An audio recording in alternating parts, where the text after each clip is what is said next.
IPhone മേടിക്കുന്നത് തെറ്റല്ല, പക്ഷെ ഐഫോൺ മേടിക്കാൻ വേണ്ടി എൻ്റെ സേവിങ്സും കാര്യങ്ങളൊക്കെ ബ്രേക്ക് ചെയ്തിട്ട്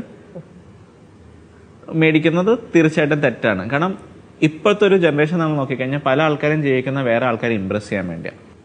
അപ്പോൾ നേരത്തെ എന്ന് വെച്ച് കഴിഞ്ഞാൽ ഇപ്പോൾ മാമിന് ഇപ്പോൾ ഒരു മാമിൽ തന്നെ ഇൻവെസ്റ്റ് ചെയ്യും, അതിപ്പോൾ ഒരു പക്ഷേ എഡ്യൂക്കേഷൻ ആവാം.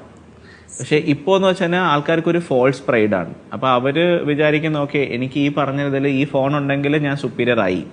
ഇപ്പം ഞാൻ പേഴ്സണലി നോക്കുന്നത് ഞാനെന്നുള്ളൊരു ബ്രാൻഡിലാണ് ഞാൻ ഇൻവെസ്റ്റ് ചെയ്യുന്നത്. അപ്പോൾ എൻ്റെ പേഴ്സണാലിറ്റി ഡെവലപ്പ് ചെയ്യുന്ന എന്തിനകത്ത് ഞാൻ ഇൻവെസ്റ്റ് ചെയ്യുന്നത് എനിക്കൊരു ബുദ്ധിമുട്ടുമില്ല.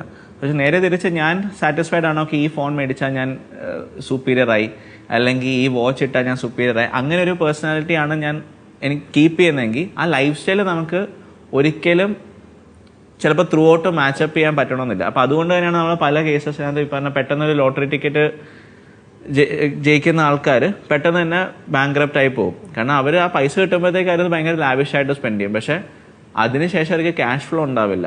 അപ്പോൾ നമുക്ക് ക്യാഷ് ഫ്ലോ ഉണ്ടെങ്കിൽ നമ്മൾ ഈ പറഞ്ഞതിൽ എങ്ങനെ സ്പെൻഡ് ചെയ്താൽ നമുക്ക് പ്രശ്നം ഉണ്ടാവില്ല.